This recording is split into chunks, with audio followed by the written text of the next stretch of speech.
ஆமென். ஆண்டுடைய வார்த்தையை நாம் நம்முடைய வாக்கு தத்தத்திலிருந்து நாம் சிந்திக்க இருக்கிறோம். 18ஆம் சங்கீதம் 33ஆம் வசனத்தை கர்த்தர் இந்த ஆண்டிலே நமக்கு வாக்கு தத்தமாய் தந்திருக்கிறார். என்னுடைய உயர்தலங்களில் என்னை நிறுத்துகிறார். அல்லேலூயா. ஆண்டவர் இந்த வருஷத்தில் உங்களுக்குன்னு வச்சிருக்கிற அந்த மேன்மையான ஸ்தானத்தில் கண்டிப்பாக கொண்டு போய் உங்களை நிறுத்துவார். ஆமென். இந்த வசனத்தை நாம் தியானிக்கும் போது இன்றைக்கு ஆண்டவர் என்னோடு கூட உணர்த்தின சில வார்த்தைகளை நான் பகிர்ந்து கொள்ள விரும்புகிறேன். இந்த வார்த்தையை வாசித்த உடனே தேவ பிள்ளைகளாகிய நீங்கள் அறிந்து கொள்ள வேண்டிய 2 காரியம். நான் தேர்வு செய்யப்பட்டவன். ஆமென். 2வது, நான் ஆசீர்வதிக்கப்பட்டவன். You are selected one. You are blessed one. நீங்கள் யாரும் நீங்கள் இதற்கு எதிர்மறையாக என்ன செய்யக்கூடாது, நீங்கள் நினைக்கவே கூடாது. இந்த தாவீதை குறித்து வேதத்தில் நீங்கள் பார்க்கலாம். 78ஆம் சங்கீதம் அதனுடைய 70-71 வசனங்களிலே தம்முடைய தாசனாகிய தாவீதை தெரிந்து கொண்டு ஆட்டு தொழுவங்களிலிருந்து அவனை எடுத்தார். கரவலாடுகளின் பின்னாக திரிந்த அவனை தம்முடைய ஜனமாகிய யாக்கோபையும் தம்முடைய சுதந்திரமாகிய இஸ்ரவேலையும் மேய்ப்பதற்காக அழைத்து கொண்டு வந்தார் அப்படின்னு 2 வசனம் இருக்கு. ஆமென். இதுல தேவன் அவனை தெரிந்து கொண்டது இருக்கு, தெரிந்து கொண்ட தேவன் அவனை ஆசீர்வதித்தது இருக்கு. ஆமென். இப்ப தாவீதினுடைய வீட்டில் அவனுக்கு முன்பதாகவே 7 பேர் இருக்காங்க. 7 பேரும் இவனை காட்டிலும் வயதில் மூத்தவர்கள். அதுல குறிப்பா முதல் 3 சகோதரர்கள் இந்த தாவீது வனாந்தரத்தில் ஆடுகளை மேய்த்து கொண்டிருக்கும் போது ராஜாவை சேவித்தவர்கள், இராணுவத்திலே பணியாற்றினவர்கள். சவுலுக்கு ஒரு பழக்கம் உண்டு. என்ன பழக்கம் அப்படின்னா, பராக்கிரமசாலிகள் யாரையாவது பார்த்தான் அப்படின்னா அவனை விட மாட்டான். உனக்கு எவ்வளோ சம்பளம் வேணும் நான் தாரேன், நீ என் படையில் வந்து சேர்ந்துரு. யாரையும் மிஸ் பண்ண மாட்டான். அப்போ தாவீதினுடைய அந்த மூத்த சகோதரர்கள் சிலர் அந்த இராணுவத்தில் பணியாற்றினார்கள் அப்படின்னா அவங்க கண்டிப்பாக யாராக இருந்திருப்பாங்க, பராக்கிரமசாலிகளாக தான் இருந்திருப்பாங்க. உண்மையிலேயே திறமையான ஆளாக தான் இருந்திருப்பாங்க. இராணுவத்தில் சேர்வதற்கு அவர்களுக்கு முழு தகுதி என்ன செய்தது இருந்தது. அல்லேலூயா. ஆனால் அவர்களுக்கு உயர்ந்த தலங்களில் ஆண்டவர் அவங்களை கொண்டு போய் நிறுத்த அவர்களை தேர்வு செய்யவில்லை. தேவன் அவர்களை செலக்ட் பண்ணல. 7 பேரை புறம் தள்ளி ஆண்டவர் யாரை தேர்வு செய்திருக்கிறார்? தாவீதை தேர்வு செய்திருக்கிறார். அப்ப இந்த ஆண்டு கர்த்தர் உங்களை உங்களுக்குரிய அந்த ஸ்தானத்தில் நிறுத்துறார் அப்படின்னா நீங்க நல்லா புரிஞ்சுக்கோங்க, நீங்கள் தேர்வு செய்யப்பட்டிருக்கிறீர்கள். நீங்க தேர்வு செய்யப்படுறது ரொம்ப ஆச்சரியமானது. இது உங்க தகுதியோ உங்க திறமையினோ அல்ல. ஆமென் சொல்லுங்க. ஆண்டவர் ஏன் தெரிந்து கொண்டார்னு நீங்க எத்தனை தடவை உட்கார்ந்து யோசிச்சு பார்த்தாலும் உங்களுக்கு என்ன செய்ய போறதில்லை, புரிய போறதில்லை. ஏன் என்னை தெரிந்து கொண்டீர் புரியவில்லை, அப்படிதானே? அல்லேலூயா. எதுக்குப்பா என்னைய தெரிஞ்சு கொண்டீங்க அப்படின்னு நீங்க உட்கார்ந்து ஜெபம் பண்ணி கர்த்தர்ட்ட கேட்டு பாருங்க. உங்க கண்ணில் இருந்து என்ன மட்டும்தான் வந்துட்டு இருக்கும், கண்ணீர் மட்டும்தான் வந்துட்டு இருக்கும். ஏன்னா ஆண்டவருடைய தெரிந்தெடுப்பு விசேஷமானது. ஆமென். ஈசாக்குக்கு கர்த்தர் பாருங்க ஒரு 20 ஆண்டுகளுக்கு பிறகு புத்திர பாக்கியத்தை கொடுக்கிறார். ரெபேக்காள் கருவுற்று இருக்கிறாங்க. அவங்க கர்ப்பத்தில் 2 பிள்ளைகளும் மோதி கொண்டு இருக்கிறது. அவங்களுக்கு இது இப்படின்னா எப்படியோன்னு சொல்லி கர்த்தர்ட்ட போய் விசாரித்தால் ஆண்டவர் சொல்றார், 2 ஜாதிகள் உன் வயிற்றில் என்ன செஞ்சிருக்கு உருவாகி இருக்கிறது. அதுல மூத்தவன் இளையவன் என்ன செய்வான், சேவிப்பான். இப்ப பிறந்தா ஏசாதான் மூத்தவன், இளையவன் யாரு? யாக்கோபு. வேட்டையாடி வனசஞ்சாரி பயங்கர டேலண்டான ஆளு யாரு? ஏசா. யாக்கோபு எப்படிப்பட்ட நபர்? கூடாரவாசி, குணசாலி. அம்மா முந்தியவே பிடிச்சிட்டு இருப்பான். வீட்டை விட்டு என்ன செய்ய மாட்டான், வெளியே போக மாட்டான். வெரைட்டியாக சமையல் பண்ணுறதுக்கு டிப்ஸ் எல்லாம் என்ன செஞ்சுட்டு இருப்பான், அம்மாட்ட இருந்து வாங்கிட்டே இருப்பான். பைபிளில் சொல்லுது அவன் ஒரு நாள் கூழ் காய்ச்சிட்டு இருந்தான் இருக்கு. அல்லேலூயா. அப்போ இவனுடைய இன்ட்ரெஸ்ட்லாம் எதில் தான் இருந்திருக்கு, சாப்பாடுலையும் சமையல் பண்ணுறதுலேயும் தான் இருந்திருக்கு. வீட்டை விட்டு வெளியவே என்ன செய்ய மாட்டான், போக மாட்டான். ஆனால் கர்த்தர் பாருங்க, ஏசாவை நான் வெறுத்தேன், யாக்கோபை நான் சிநேகித்தேன், நான் அவனை தேர்வு செய்தேன் அப்படின்னு சொல்றார். அப்போ தேர்வு செய்யப்பட்டவர்கள் உயர்தலங்களில் நிறுத்தப்படுவார்கள். அப்போ தாவீதுக்கு இந்த ஆசீர்வாதத்தை கொடுத்த போது அவன் தேவனால் தேர்வு செய்யப்பட்டிருந்தான். தேவனால் அவன் தேர்வு செய்யப்படுவதற்கு முன்பு ஆண்டவர் சமஸ்த இஸ்ரவேலுக்கும் ராஜாவாக அபிஷேகம் பண்ணி வைத்திருந்த சவுல் அப்படிங்கிறவனை புறக்கணித்து ஆண்டவர் அவனை தேர்வு செய்திருந்தார். இந்த வருஷம் சிலர் புறக்கணிக்கப்பட்டு உங்களை கர்த்தர் அந்த இடத்துல கொண்டு போய் நிறுத்துவார். நீங்கள் அவங்கள புறக்கணிக்கல, அல்லேலூயா. ஆனால் உயர்தலங்களில் இருப்பதற்கு தகுதி நீக்கம் செய்யப்பட்டவர்கள் ஆமென் இருக்கும்போது உங்களை கர்த்தர் கொண்டு போய் நிறுத்துவார். அப்போ நீங்கள் நினச்சி பார்ப்பீங்க, இந்த உயரத்தில் நான் இருப்பதற்கு எனக்கு என்ன கிடையாது, தகுதி கிடையாது. ஆனால் கர்த்தர் என்ன நினைச்சிருக்கிறார். அப்படி நீங்கள் நினச்சி ஒவ்வொரு நாளும் ஸ்தோத்திரம் பண்ணுற நல்ல கிருபைகளை கர்த்தர் இந்த வருஷத்தில் தரப்போகிறார். அல்லேலூயா. நீங்களும் நானும் தேர்வு செய்யப்பட்டவர்கள். பாருங்க, இந்த யாக்கோபுக்கு 12 பிள்ளைகள். அதில் மூத்தவன் தான் சேஷ்ட புத்திர பாகத்துக்கு சொந்தக்காரன் ரூபன். அப்படிதானா?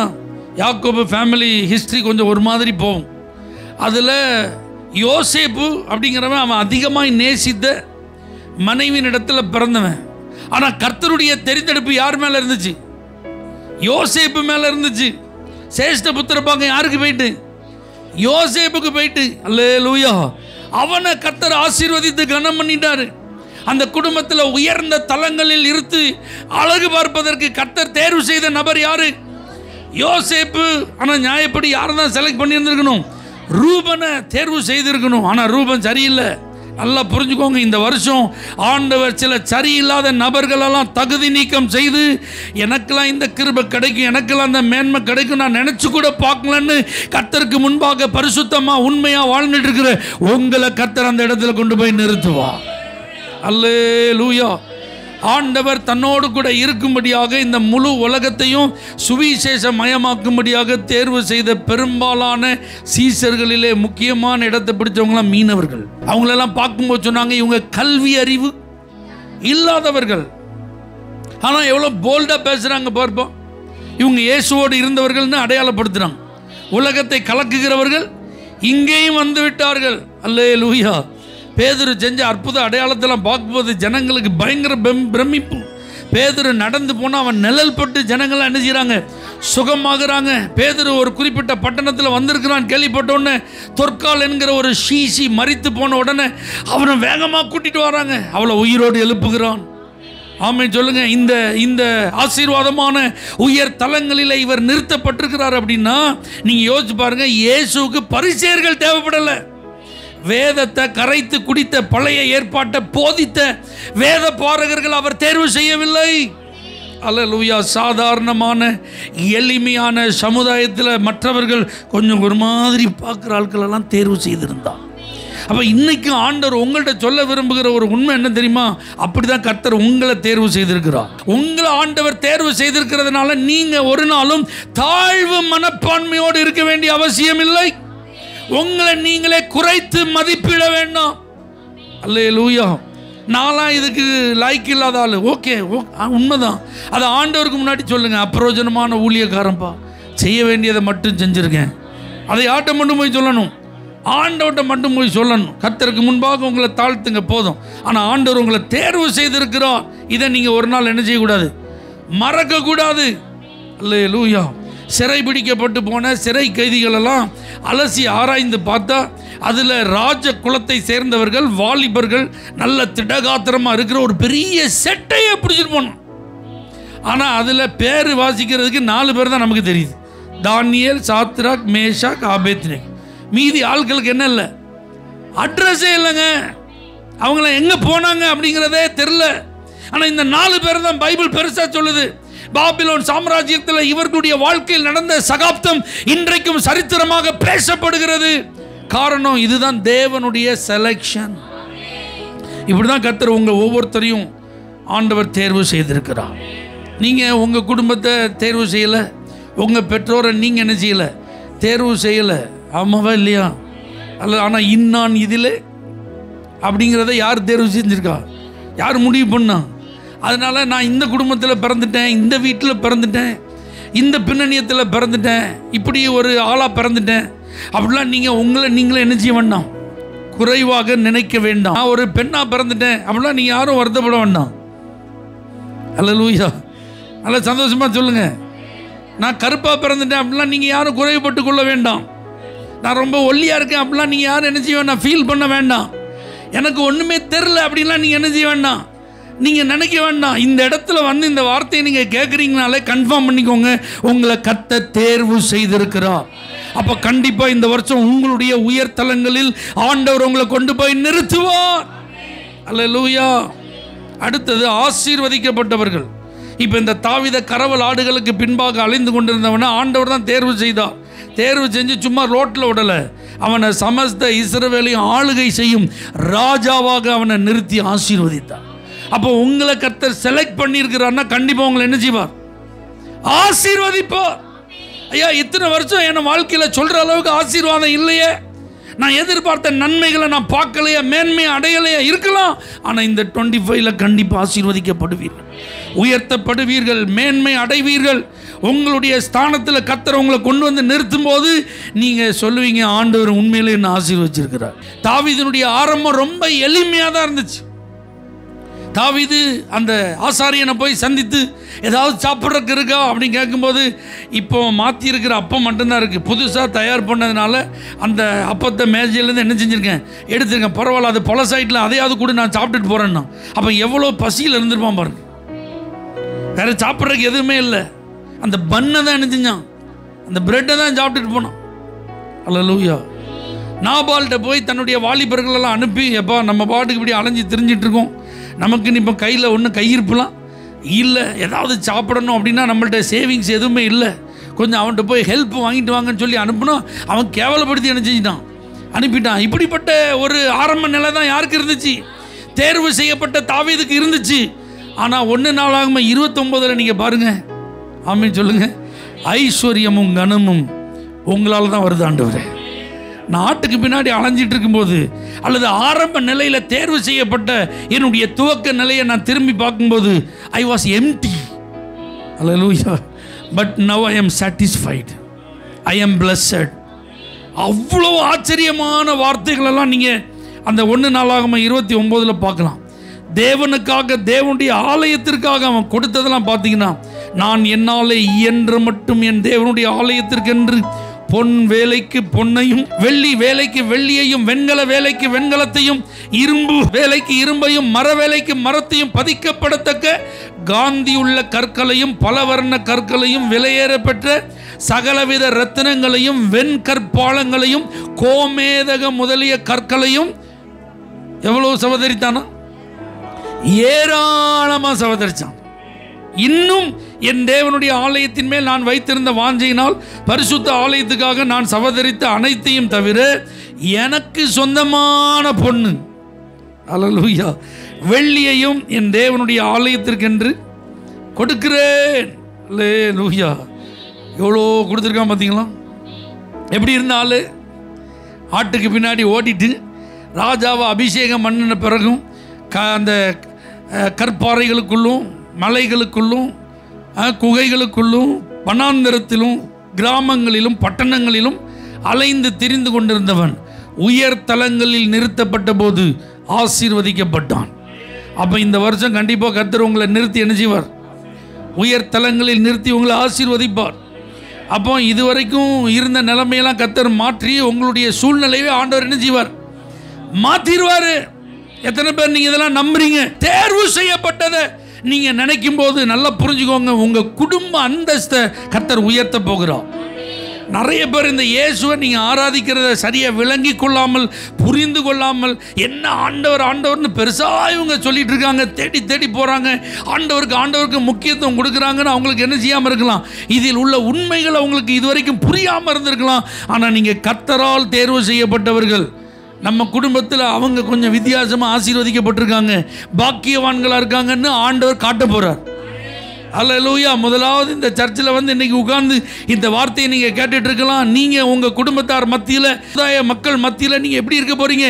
இவங்க கடவுளால் தேர்வு செய்யப்பட்டவங்க, இவங்க கடவுளால் ஆசீர்வதிக்கப்பட்டவங்க.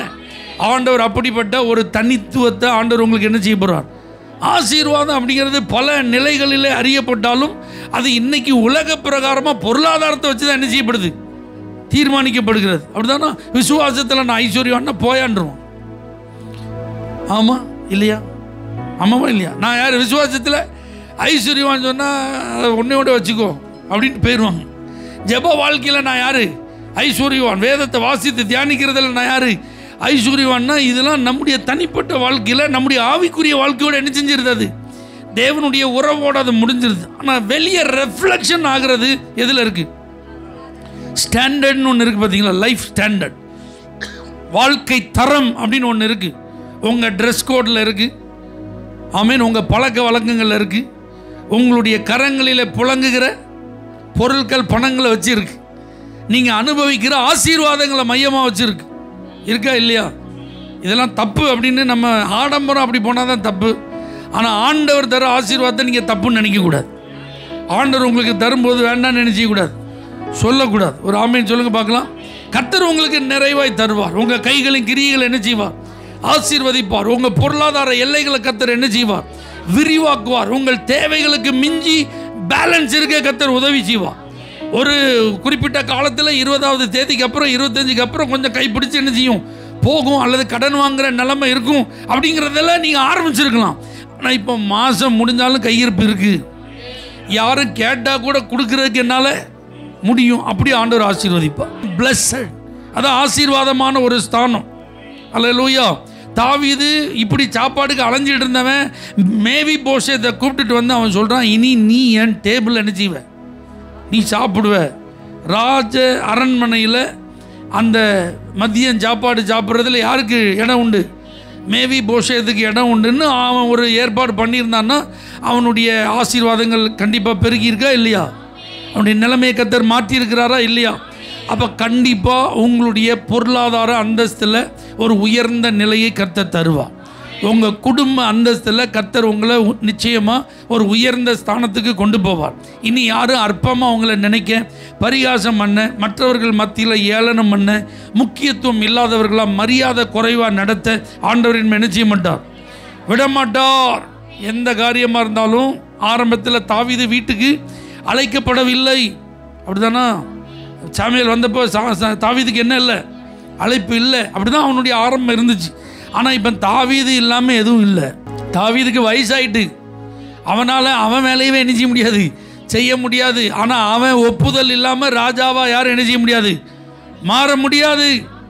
அவன் ஒப்புதல் இல்லாமல் வேற எந்த வேலையும் அங்கீகாரம் என்ன செய்யாது, செய்யப்படாது. ஆண்டவர் அப்படி வச்சாரா வைக்கலையா? அதான் அந்தஸ்து, குடும்ப அந்தஸ்து. அப்போ உங்கள் இயலாமையை யாரும் தங்களுக்கு சாதகமாக என்ன செய்ய முடியாது, பயன்படுத்த முடியாது. ஆண்டவர் உங்கள் ஒவ்வொரு வார்த்தையும் கனப்படுத்துவார், உங்கள் ஒவ்வொரு சைனுக்கும் வேல்யூ தருவார். நீங்கள் எடுக்கிற ஒவ்வொரு டெசிஷனையும் ஆண்டவர் ஹானர் பண்ணுவார். நீங்கள் எடுக்கிற ஒவ்வொரு தீர்மானமும் முக்கியத்துவம் வாய்ந்ததாய் கருதப்படும். ஹல்லேலூயா. உங்களுடைய ஆலோசனைகள் வரவேற்கப்படும். அப்படியெல்லாம் ஆண்டவர் உங்களை கனப்படுத்துவார். அதனால தான் நான் சொல்கிறேன், நீங்கள் தேர்வு செய்யப்பட்டவர்கள், நீங்கள் ஆசீர்வதிக்கப்பட்டவர். இதை நீங்கள் ஒரு நாள் என்ன செய்யக்கூடாது, மறக்கக்கூடாது. இப்போ இந்த தாவீது ஆண்டவர் உயர் தலங்களில் நிறுத்த அவர் 2 விதங்களிலே அவனுடைய வாழ்வில் கிரியை செய்தார். ஆமென் சொல்லுங்க பார்க்கலாம். ஒன்று, ஆண்டவர் வெற்றி தந்து அவனை உயர் தலத்தில் நிறுத்தினார். இன்னொன்று, விடுவித்து அவனை உயர் தலத்தில் நிறுத்தினார். வெற்றியை கொடுத்து ஆண்டவர் உயர் தலத்தில் நிறுத்தினார் என்பதற்கும் விடுவித்து அவனை உயர் தலத்தில் நிறுத்தினார் என்பதற்கும் வித்தியாசம் இருக்கு. வெற்றி தந்துனா ஃபுல்லாக யுத்தம், அவனை சுற்றிலும் யுத்தம் நடக்கும். அந்த யுத்தத்தில் கர்த்தரே அவனுக்கு என்ன கொடுப்பார், இவன் போவான், இவன் ஆளா போவான், யுத்த அந்த களத்தில் அவன் தான் நிற்பான், ஃபீல்டில் அவன் தான் நிற்பான், ஃபைட் அவன் தான் பண்ணுவான். ஆனால் விக்டரி பிலாங்ஸ் டு காட் அப்படிங்கிற மாதிரி தேவன் அந்த யுத்தத்தில் அவர் பிஹைண்ட் த ஸ்க்ரீனில் இருப்பார், தாவீதை முன்னிறுத்துவார். கோலியாத்தை காலி பண்ணுறதுக்கு ஆண்டவர் அப்படி தான் செயல்பட்டார். ஆமென் சொல்லுங்க பார்க்கலாம். கோலியாத்தை 40 நாள் யாரும் எதிர்த்து ஃபேஸ் பண்ண முடியாமல் கலங்கி கொண்டிருந்த போது இந்த தாவீது வந்து நிற்கான். இவன் நிமித்தம் நீங்கள் யாரும் என்ன செய்ய வேண்டாம், பயப்பட வேண்டாம், கலங்க வேண்டாம். விருத்த சேதனம் இல்லாத இந்த பெலிஸ்தன் எம்மாத்திரம் சிங்கம் கரடியெல்லாம் கிழிச்சு போட்ட மாதிரி இவனை பந்தாடிடுவான் அப்படின்னா. அப்போ பாருங்க, இவன் தான் யுத்தம் பண்ணான். தன்னுடைய கையில் இருந்த கவனை என்ன செய்யறான் சொல்லுங்க, சுத்துறான். சுத்தி கவனை கரெக்டாக விடுறான். அது கரெக்டாக எங்கே போய் படுது, நெத்தி போட்டில் படுது. ஆமென். கோலியாத் வீழ்ந்தான். இதுக்கு பின்னாடி கர்த்தருடைய உதவி உண்டு, இதுக்கு பின்னாடி கர்த்தருடைய தயவு உண்டு. ஆனா யுத்தம் அப்படின்னு ஒன்ன கொடுத்து அதுல வெற்றியை தந்து இவனை உயர்த்துகிறார். சவுல் கொன்றது 1000, தாவீது கொன்றது 10,000ங்கிற ஒரு ஸ்டேட்டஸை இப்போ ஆண்டவர் கொடுக்கிறார். அப்போ அங்கே போய் யாருமே ஃபைட் பண்ண முடியாத ஒரு இடத்துல, ஃபைட் பண்ண முன் வராத ஒரு நிலையில பயந்து ஒதுங்கி ஒஞ்சி கொண்டிருந்த இடத்துல இப்போ யாரை கொண்டு வந்து நிறுத்துறான்? தாவீதை கர்த்தர் கொண்டு வந்து நிறுத்தி அங்கே யுத்தம் பண்ண வச்சு கர்த்தர் அவனை அவனுக்கு வெற்றியை தந்து அவனை உயர் தளத்தில் என்ன செய்கிறான்? நிறுத்துகிறார். இப்ப பெலிஸ்தியர்கள் இவர் ராஜாவாயிட்டான் அப்படின்னு கேள்விப்பட்ட உடனே இவனுக்கு விரோதமா யுத்தம் பண்ண வந்தாங்கன்னு. அல்லேலூயா. இப்ப கர்த்தர்ட்ட கேட்கிறான், ஆண்டவரே நான் யுத்தம் பண்ண போகலாமா? நீ போ, பெலிஸ்தியர்களை உன் கையில நான் ஒப்பு கொடுப்பேன். அப்ப முதல் முறை போய் இந்த பெலிஸ்தியரோடு தாவீது யுத்தம் பண்றான். கர்த்தர் அவர்களை அவன் கையில் ஒப்பு கொடுத்தார், அவர்களை முறியடிச்சான். அப்ப யுத்தத்துல வெற்றி கொடுத்து ஆண்டவர் அவனை உயர்த்தினார். 2வது முறை பெலிஸ்தியர் வராங்க. இப்படி ஆக மொத்தம் சுமார் 14 முறை பெலிஸ்தியர்களோடு தாவீது யுத்தம் பண்ணியிருக்கான். ஆமென், அல்லேலூயா. ஒரு தடவை அமலேக்கியர்கள் வந்து சிக்லாகு பட்டணத்தில் எல்லாத்தையும் சூறையாடிட்டு போயிட்டான், தீ கொளுத்தி எரிச்சிட்டு போயிட்டான். கர்த்தர்ட்ட போய் கேட்கிறார் தாவீது, ஆண்டவரே நான் அந்த தண்டை பின்தொடரலாமா? ஆண்டவர் சொல்ல, நீ பின்தொடர்ந்து போ, சகலத்தையும் திருப்பிக் கொள்வாய். 600 பேர் இந்த டீம்ல 200 பேர் விடாய்த்து போனார்கள். ஆற்றை கடந்து போக இனிமே எங்களால் முடியாதுன்னு 200 பேர் நின்ட்டாங்க. 400 பேர் தான். இந்த 400 பேரும் அழுகிறதற்கு பலன் இல்லாமல் போக மட்டும் என்ன செஞ்சிருந்தாங்க? அழுதுருந்தாங்க. ஆனாலும் கர்த்தர் அவங்கள யுத்தம் பண்ண வச்சு தான் வெற்றி கொடுத்தார். அப்போ ஆண்டவர் எப்படிப்பட்டவர்? வெற்றியை தந்து உயர்த்துகிறவர், உயர்தலங்களில் நிறுத்துகிறவர். அப்போ சில ஃபீல்டில் நம்ம ஃபேஸ் பண்ணி தான் ஆகணும். இப்போ எக்ஸாம் எழுதாம பாஸ் ஆகவே முடியாது. ஐயோ 10th ஸ்டாண்டர்ட் ஒரு ஃபைனல் எக்ஸாம், பப்ளிக் எக்ஸாம் இருக்கு, அதை எழுதியே ஆகணும். அதை எழுதி அதில் கர்த்தர் ஒரு உயர்வை தருகிறார். டிஸ்ட்ரிக்டில் ஃபர்ஸ்ட் வந்தான், ஸ்கூலில் ஃபர்ஸ்ட் வந்தா, ஸ்டேட்டில் ஃபர்ஸ்ட் வந்தான் என் பிள்ளை, இப்படியெல்லாம் ஆண்டவர் உயர்த்துறார். அப்படின்னா அங்கே கண்டிப்பாக அவங்க ஹார்ட் ஒர்க் பண்ணி ஆகணும், சின்சியராக இருந்தே ஆகணும், ஸ்டடீஸில் கான்சென்ட்ரேட் பண்ணி ஆகணும். அப்படி பண்ணாமல் என்ன பண்ண முடியாது? உயர்தளத்துக்கு வர முடியாது. +2ல் என்ன செய்ய முடியாது? அப்படியெல்லாம் படிக்காமல் ஸ்டேட் ஃபர்ஸ்ட்டில் என்ன செய்ய முடியாது? வாங்க முடியாது. இந்த வருஷம் அப்படியே சிலரை கர்த்தர் உயர்த்துவார். நீங்கள் ஹார்ட் ஒர்க் பண்ணும்போது, நீங்கள் சின்சியராக படிக்கும்போது, அதற்காகவே நேரம் எடுத்து உழைக்கும் போது ஆண்டவர் அந்த முயற்சியை கனம் பண்ணி உங்களை உயர்த்துவார். வெற்றியை தந்து உயர்த்துவது. அல்லேலூயா. இதை மாதிரி எந்த காரியம்னாலும் பார்த்துக்குவாங்க. ஆமீன். அது வேலையாக இருந்தாலும் சரி, தொழிலாக இருந்தாலும் சரி, வியாபாரமாக இருந்தாலும் சரி, உட்கார்ந்த இடத்துல ஒரு ஆளுக்கு உயர்வு என்ன செய்யாது? வராது. சும்மா இருப்பேன், கர்த்தர் மட்டும் என்ன செஞ்சுட்டே இருக்கணும்? உயர்த்தணும்னா உயர்த்த மாட்டார். ஊழியமானாலும் இந்த ஊழியத்தில் வளர்ச்சி வேணும், புது ஆத்மாக்கள் வேணும்னு நம்ம பாட்டுக்கு உட்கார்ந்துருந்தா என்ன நடக்காது? வளர்ச்சி உண்டாகாது. சுவிசேஷத்தை அறிவிக்க வெளியே போய் தான் ஆகணும். ஆத்மாக்களை சந்தித்து இயேசுவின் அன்பை சொல்லி தான் ஆகணும். மற்றவர்களுடைய பாரத்தை நம்ம சுமந்து ஆண்டுடைய சமூகத்தில் அவர்களுக்காக ஜெபித்து தான் ஆகணும். அல்லேலூயா. இந்த பிரதான கட்டளையை நிறைவேற்றாம நமக்கு என்ன வராது? வளர்ச்சி வராது. உயர்ந்த தளத்தில் தாவீதை கர்த்தர் நிறுத்தும் போது வெற்றியை கொடுத்து அவனை உயர்த்தினார். 2வது விடுவித்து அவனை உயர்த்தினார். ஆமென் சொல்லுங்க. இந்த விடுவித்து அப்படின்னு வரும்போது இங்கே நம்மளால் உண்மை செய்ய முடியாது. நம்மளால் என்ன செய்ய முடியாது? இப்போ சவுல் அவனை துரத்துறான். இப்போ சவுலை இவன் என்ன செய்ய முடியாது? போட்டு தள்ள முடியாது. ஆமென். ஏன்னா சவுல் யாரு? அவன் தேவனால் அபிஷேகம் பண்ணப்பட்டவன். அதனால அவனை போட்டு தள்ளுறதுக்கு 2 வாய்ப்பு கிடைச்சது.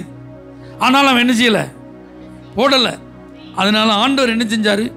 இந்த சவுல் அவனை தேடி வரும்போது சவுலும் தாவீதும் நேருக்கு நேர் சந்திக்கிற மாதிரி வந்தாங்க. இப்போ பிடிச்சிருவான் அப்படின்னு வரும்போது ஊர்லேருந்து ஒரு செய்தி வருது, வேற ஒரு நாட்டு ராஜா நம்ம நாட்டை எதிர்த்து போர் செய்ய வந்திருக்கான், இவனை பிறவை பார்த்துக்கிட்டு வாங்க போன்னு கூட்டிகிட்டு போயிட்டான். இப்போ பாருங்க, அந்த நேரத்தில் அவனை விடுவித்தது யாரு? கர்த்தர். இப்போ தாவீது உட்கார்ந்துருக்கான், இவன் ஒளிஞ்சிருக்கிற இடம் சவுலுக்கு என்ன செய்யாது? தெரியாது. ஆனால் சீப்பு ஊரார் வந்து சவுல்கிட்ட போய் சொல்கிறாங்க, ஸ்பையாக வேலை பார்த்துட்டான், தாவீது இங்கே தான் இருக்கான், நீங்கள் வந்து பிடிச்சிக்கலாம். இவன் ஆண்டவர்கிட்ட கேட்க, ஆண்டவரே இந்த ஊர் மக்கள் என்னைய காட்டி கொடுப்பாங்களா? சவுல் இங்கே வருவானா? அப்படியே சவுல் வந்தால் இவங்க என்னைய காட்டி கொடுப்பாங்களா? ஆண்டவர் சொல்கிறாரு, சவுல் வருவான், அவங்க உன்னை காட்டி கொடுப்பாங்க, அப்போ நீ எஸ்கேப் ஆகு. அல்லேலூயா. அப்போ ஆண்டவர் தான் அவனை என்ன செய்கிறாரு? விடுவிக்கிறார். இப்போ பாருங்க, கை சலிக்க குயிக்கா இப்ப யுத்தம் பண்றான். இப்போ பட்டயம் கையோட கை என்ன செய்யுது, ஒட்டி கொள்ற அளவுக்கு டயர்ட் ஆயிட்டான் தாவீது. திடீர்னு அவனுக்கு முன்னாடி ஒரு ராட்சதன் வந்து நிற்கிறான் அவனை கொல்றதுக்கு. அப்போ பாருங்க, அவனுடைய படையில் இருந்த இன்னொரு பராக்கிரமசாலி தாவீதுக்கு உதவியா வந்து அந்த ராட்சதனை வெட்டி வீழ்த்துறான். இப்போ தாவீதை பார்த்து சொல்றான், இஸ்ரவேலில் விளக்கு அணைஞ்சிடக்கூடாது, நீர் இனிமே எங்க கூட என்ன வர வேண்டாம், யுத்தத்துக்கு வர வேண்டாம், நாங்க பார்த்துக்கிறோம். ஆமே சொல், விடுவித்து. ஆமே சொல்லுங்க. அப்போ ஆண்டவர் சில நேரங்களில் நம்மளை விடுவித்து என்ன செய்வார், உயர்த்துவார். சிறைச்சாலையில் யோசேப்பு செய்யாத தப்புக்காக என்ன செஞ்சிருக்கான், உள்ள உட்கார்ந்துருக்கான். இருப்பு விலங்கு அவன் பிராணன் என்ன செஞ்சிட்டு இருக்கு, வசனம் அவனை புடமிட்டு இருக்கு. இப்ப இப்படி தண்டனையில உள்ள போனவனுக்கு கண்டிப்பா விடுதலையே கிடையாது. இப்படிப்பட்டவங்களுக்கு வாதாட வக்கீலே கிடையாது. ஆனா இப்ப இவன் விடுதலை ஆகணும்னா இவனை யார் தான் விடுவிக்கணும்? கர்த்தர் தான். பார்வோனுக்கு ஒரு சொப்பனத்தை கொடுத்து, மறந்து போன பானபாத்திரக்காரனுக்கு மறுபடியும் நினைப்பை கொடுத்து, ஆகா நான் செஞ்ச தப்பு இப்போதான் எனக்கு ஞாபகம் வருது, இந்த மாதிரி ஒருத்தன் கனவுக்கு விளக்கம் சொல்கிறவன் எங்கே இருக்கான், ஜெயிலில் இருக்கான்னு அவசரமா அவனை கூட்டிகிட்டு வராங்க. இப்போ இவன் யார், இவன் என்ன தப்பு பண்ணா, கோர்ட்டில் கேஸ்லாம் நடக்கலை, வழக்கு விசாரணைக்கெல்லாம் ஒன்றும் போகலை, அல்லது இவனுக்கு ஜட்ஜ்மெண்ட்னு இதுவரைக்கும் தீர்ப்பு இப்போ கொடுக்க போகிறோம், இவனை ரிலீஸ் பண்ணுறோம், எதுவுமே பிளான் பண்ணலை. திடீர்னு வர வைக்கப்படுகிறான். ராஜாவுக்கு முன்னாடி போய் நிற்கிறான். அவனுடைய கனவுக்கு அர்த்தத்தை சொல்கிறான். அன்னைக்கே போஸ்டிங். இதுவரைக்கும் அப்படி போஸ்டிங்கே இல்லை. இப்படி ஒரு டிபார்ட்மெண்ட் அந்த பார்வோன் அரண்மனையில் இல்லை, ஈஜிப்டில் இல்லை. ஆனால் இந்த யோசேப்பை விடுவித்து ஆண்டவர் அவனுடைய உயர்தலங்களில் நிறுத்துகிறார். ஆண்டவர் சில நேரத்தில் உங்களை இப்படி தான் விடுதலை ஆக்குவார். நீங்கள் உயர்வடைவதற்கு வழியே இருக்காது. இந்த இடத்துல இருந்து இவ்வளவுதான் அப்படின்னு ஒரு லிமிட் இருக்கும்.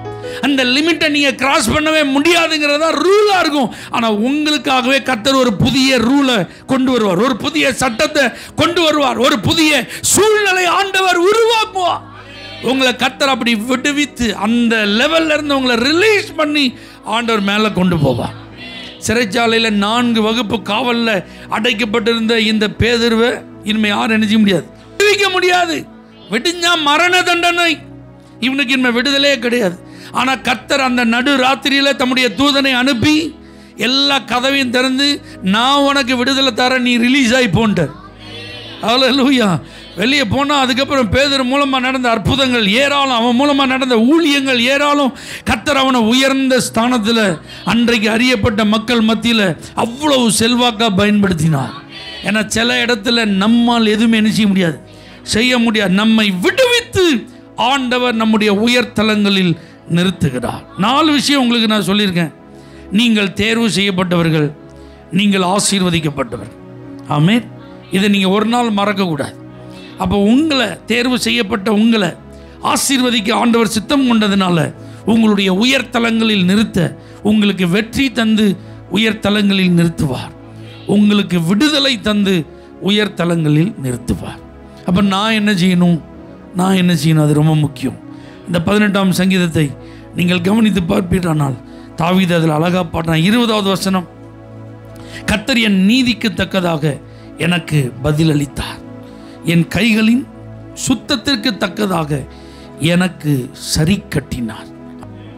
இதுக்கு முன்னாடி நம்ம ரட்சிக்கப்படுறதுக்கு முன்னாடி ஆண்டவருக்கு பிரியமில்லாத ஒரு வாழ்க்கை வாழ்ந்தோம். அறியாத காலங்களை தேவன் எப்படி இருந்தார், காணாதவர் போல் இருந்தார். ஆனால் இப்போ நமக்குன்னு ஒரு உயர்தலத்தை கர்த்தர் வச்சிருக்கிறேன்னு சொல்லிட்டார், உங்களுக்குன்னு ஒரு ஆசீர்வாதத்தை கர்த்தர் தருவேன்னு சொல்லிட்டார். அப்போ நீங்கள் அந்த ஸ்தானத்தை அடையணும்னா நீங்கள் எப்படி இருக்கணும், நீதிக்கு தக்கதாக பலனை பெற்றுக்கொள்ளுகிறவர்களாக இருக்கணும். உங்கள் கைகளின் சுத்தத்திற்கு தக்கதாக தான் கர்த்தர் என்ன செய்ய போகிறான். அவன் சொல்கிறான், சவுல் மேலே என் கையை நான் என்ன செய்ய மாட்டேன், போட மாட்டேன். கர்த்தர் அபிஷேகம் பண்ணினவர் மேலே என் கையை நான் என்ன செய்ய மாட்டேன், போட மாட்டேன். கர்த்தர் அந்த நீதியை பார்க்குறார், அந்த உண்மையை பார்க்குறார். இதுக்கு அடுத்த வசனங்களெல்லாம் நீங்கள் வாசித்து பார்த்தீங்கன்னா ரொம்ப அழகாக அவர் பாடுவார். கர்த்தருடைய வழிகளை கை கொண்டு வந்தேன், நான் என் தேவனுக்கு துரோகம் பண்ணினதில்லை, அவருடைய நியாயங்களை எல்லாம் எனக்கு முன்பாக நிறுத்தினேன், அவருடைய பிரமாணங்களை நான் தள்ளி போடவில்லை, அவர் முன்பாக நான் மன உண்மையாக இருந்து என் துர்க்குணத்துக்கு என்னை விலக்கி காத்துக்கொண்டு. அப்போ இந்த வருஷத்தில் நீங்கள் ஆண்டவருக்கு முன்பாக சுத்தமாக இருக்கணும். ஆண்டவருக்கு முன்னாடி சுத்தமாக இருக்குன்னா கை சுத்தம் இல்லை, ஆமென், வெளியரங்கமான சுத்தம் அல்ல, இருதயம், உங்கள் மனம், உங்கள் வாழ்க்கை பியூராக இருக்கட்டும். எந்த அநீதியிலும் கலந்து கொள்ளாதபடி, ஆமென், ஆண்டவருக்கு பிரியமில்லாத எந்த காரியத்தையும் செய்யாதபடி, ஆண்டவரை சந்தோஷப்படுத்துகிற ஒரு வாழ்க்கை வாழ நீங்கள் உங்களை அர்ப்பணிப்பீங்கன்னா எல்லாத்துலேயும் உண்மையாக இருங்க. வாயின் வார்த்தையில் எப்படி இருங்க? உண்மையாக இருங்க. கொடுக்கல் வாங்கல் எப்படி இருங்க? உண்மையாக இருங்க. அடுத்தவர்களோடு பழகுகிற விஷயத்தில் எப்படி இருங்க? உண்மையாக இருங்க. உங்களுக்குன்னு கர்த்தர் கொடுத்துருக்கிற வேலையில் எப்படி இருங்க? உண்மையாக இருங்க. ஆண்டவர் உங்களுக்கு தந்திருக்கிற எல்லா காரியத்திலும் நீங்கள் உண்மையாக இருங்க. உங்கள் குடும்பத்தில் உண்மையாக இருங்க. நேரங்களில் உண்மையாக இருங்க. உங்களுக்கு ஆண்டவர் தந்திருக்கிற திறமைகளை, தாளந்துகளை பயன்படுத்துறதுலாம் எப்படி இருங்க?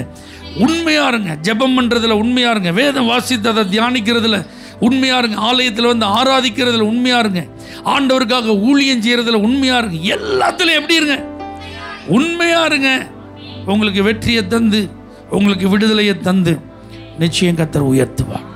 ஏன்னா நீங்கள் தேர்வு செய்யப்பட்டவர்கள், ஆசீர்வதிக்கப்பட்டவர்கள். கண்களை மூடி நம்ம கர்த்தரை ஸ்தோத்திரம் பண்ணுவோம். தேர்வு செய்யப்பட்ட நீங்கள் ஆசீர்வதிக்கப்படுவதற்காகவே உங்களோடு கூட பேசி இருக்கிறார். வெற்றி தந்து உங்கள் ஸ்தலங்களில் நிறுத்துவார். விடுதலை தந்து உங்கள் ஸ்தலங்களில் நிறுத்துவார்.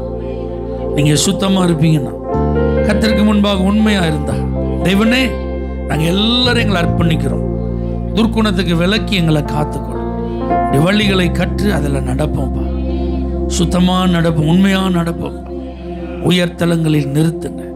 இந்த வாரம் முழுவதும் ஆசீர்வாதமாக, வேலைகள், தொழில்கள் ஆசீர்வாதமாக, விவசாயங்கள், மிருக ஜீவன்கள் ஆசீர்வாதமாக, குடும்பங்கள் ஆசீர்வாதமாக இருக்கட்டும், பிள்ளைகள் ஆசீர்வாதமாக இருப்பார்கள். சமாதானத்தினால், சந்தோஷத்தினால் நிரப்புவீரா, இயேசுவின் நாமத்தில் பிதாவே. For prayer contact, Pastor J. J. Kumar, El Shaddai Ministries, 9500252586, Surandai.